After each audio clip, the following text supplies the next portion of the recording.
Mucha atención, amigos, señora que nos está viendo, porque el día de hoy vamos a tocar un tema sumamente importante, y es que van a seguir estos movimientos telúricos aquí en Trujillo o en todo el Perú.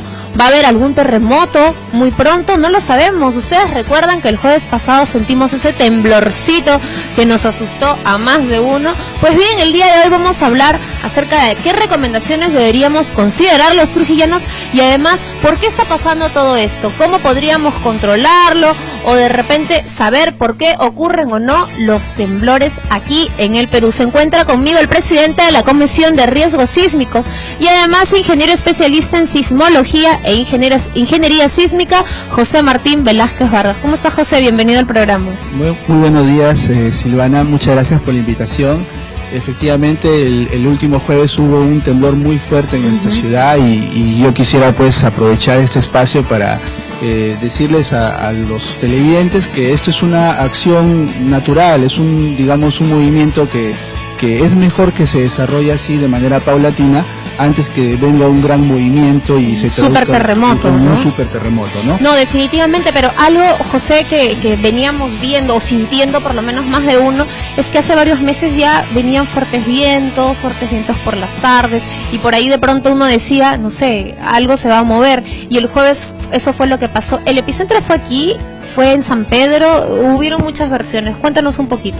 Claro, en realidad es una estimación muy aproximada la que hace el Instituto Geofísico del Perú, ¿no? Porque nosotros no tenemos tanta instrumentación como para saber con precisión en dónde fue con exactitud ocurrido, ¿no? Como otros países como Japón, México, que tienen cientos de acelerógrafos instalados, ¿no? Se decía 90 kilómetros de pero es una estimación que lo hace en base a los instrumentos que ellos tienen y también contrastando información con el Instituto de Geología de Estados Unidos, que ellos sí tienen una información más precisa, ¿no? Efectivamente ha sido acá muy cerca a nuestra provincia y ha tenido magnitud 5.8 en la escala de Richter, lo cual ya lo traduce en un temblor, pero un temblor fuerte. Puede haber, inclusive, como bien sabemos, hay otra escala que mide intensidades, que tiene que ver con una apreciación subjetiva de los daños que se producen, ¿no? Y en ese caso pueden haber hasta roturas de vidrios, de repente pueden haber causado algunos heridos, no sabemos con precisión. No se han reportado muchos daños, pero sí me parece lo de las roturas de vidrios en más de una casa. ¿Por qué ocurren los temblores finalmente, José, o los terremotos en el peor de los casos, ¿no? Claro, nosotros vivimos en una zona que se llama el Círculo de Fuego, ¿no? Que abarca todo el continente sudamericano y se va hasta el otro lado del mundo, por Japón, por ahí, y que constantemente sufre movimientos en la corteza terrestre, porque esta corteza no es estática, se mueve en el interior de nuestro planeta, hay un movimiento, ¿no?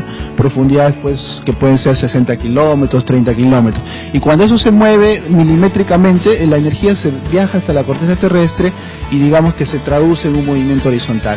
Esa es la naturaleza de cómo ocurren los terremotos, tenemos que aceptarlo, nuestra zona es sísmica. Hay países, por ejemplo, como en Europa, donde nunca pasa ningún terremoto, en Centroamérica también, en algunos otros sitios, y nosotros, bueno, tenemos que aceptar que sí vivimos en una zona sísmica. Y hay que estar preparados. Hay que estar preparados a nivel técnico, debemos tener planes de emergencia, debemos saber cómo responder, ¿no? Así como lo hace nuestro hermano país Chile, que hasta ahora hemos visto que lo ha hecho muy bien. Lo ha hecho muy bien y también han sufrido fuertes terremotos, al igual que Japón. Pero cuéntanos un poquito, la pregunta del millón, José, es, ¿van a haber más temblores, van a haber más movimientos telúricos? Eso es una cuestión impredecible, ¿no? Nosotros no somos pitonizos, no somos profetas como para decir esto va a ocurrir en tal día y de tal magnitud. Los ingenieros actualmente manejamos herramientas técnicas que nos ayudan a predecirlo con cierta probabilidad. Nos dicen hay un margen de probabilidad de tanto que ocurra, ¿no? O en un tiempo de 50 años debe ocurrir un terremoto que supere una magnitud de grado 7. Por decirlo así, y debemos diseñar edificios para que resistan al menos un terremoto que excede esa magnitud. Entonces así tenemos un diseño uniforme y por lo menos tendremos daños que cuantificar, como es lo que ahora estamos haciendo en el Colegio de Ingenieros, ¿no? Que dicho ¿Ustedes están manejando algunos datos? Sí, claro. En el Colegio de Ingenieros actualmente hemos conformado esta comisión de riesgo sísmico acá en La Libertad y queremos justamente mitigar este daño esperado frente a un gran terremoto, cuantificándolo previamente antes que ocurra, ¿no? ¿Cómo controlan todo esto ustedes? Hay algunos estudios que dicen que el 80% de las viviendas autoconstruidas acá en nuestros suburbios alrededor de Trujillo colapsarían si ocurre un terremoto severo o de gran magnitud, ¿no?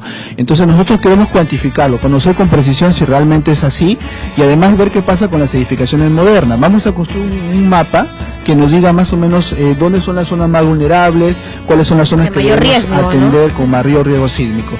Y ese mapa nos va a dar una idea sobre todas las autoridades que son las que toman decisiones de implementar planes de emergencia. Puede ser planes de refuerzo o de repente de atención después de ocurrir el desastre, ¿no? Perfecto, José.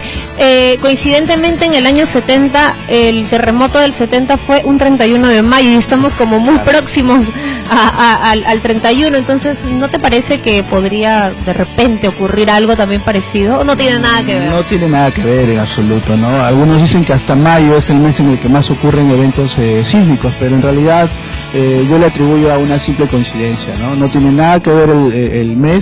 El terremoto puede ocurrir en cualquier instante, puede ser en el día, puede ser en la noche mientras estamos durmiendo, y yo creo que aquí lo más importante es saber cómo responder, ¿no? A nivel de autoridades que manejan esto del tema de los desastres, porque no solo debemos hablar de terremotos, también hay un tsunami que puede estar involucrado, estamos frente a una costa, a la zona costera, también puede atacarnos el fenómeno del Niño. Hay muchos desastres naturales que realmente nos pueden... ¿Cuáles serían entonces esas recomendaciones que nos darían para cualquiera de ese tipo de desastres naturales que podrían venir en cualquier momento? Bueno, si se trata de un terremoto, sabemos que las cosas se deben tomar con calma. Es muy difícil, obviamente, en un momento así tan complicado, pero se ha mostrado muchas cifras, ¿no? Que en países donde, por ejemplo, la gente sale corriendo, se amontona y finalmente ellos perecen por esa desesperación.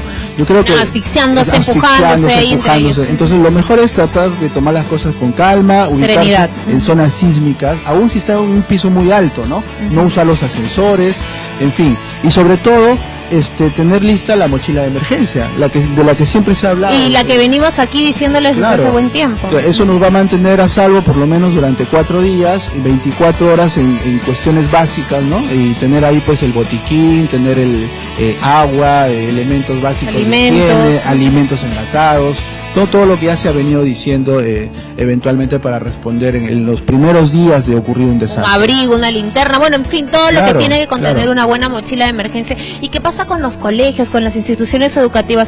Se practica mucho el tema de los simulacros, los sismos, y al final los chicos, pues tú sabes, salen corriendo, y el jueves pasado me parece que más de un colegio no sé, se preocupó, y toda la práctica que se hace durante el año. Sí, efectivamente, se postergaron actividades porque ocurrió poco antes de la salida de los escolares que digamos estudian por las tardes, ¿no?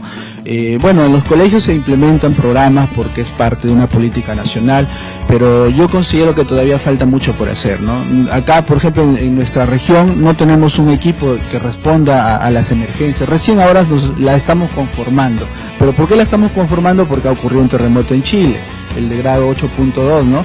Y que ha sido muy severo. Entonces, cuestiones así nos hacen reaccionar, pero tenemos que seguir con ese trabajo, conformar equipos de emergencia, enseñar a nuestros niños que estas son acciones naturales que debemos saber manejarlas, ¿no? En su momento, y así pues mitigar el daño, porque finalmente no lo vamos a poder controlar. Daño de todas maneras vamos a esperar en estructuras, en edificios y lamentablemente en pérdida de vidas. Y aquí en Trujillo tenemos muchas casonas también, ¿no? Entonces creo que van a ser las más vulnerables en el caso de cualquier terremoto, no sé. Así es, efectivamente el adobe, el material digamos hecho a base de barro, es un material que es muy vulnerable, no es ingenieril, no existe forma de calcularla, así que esas son las edificaciones más vulnerables que tenemos en Trujillo, ¿no? Perfecto, José, ha sido un placer tenerte aquí, no sé si deseas agregar algo más ya para finalizar la entrevista.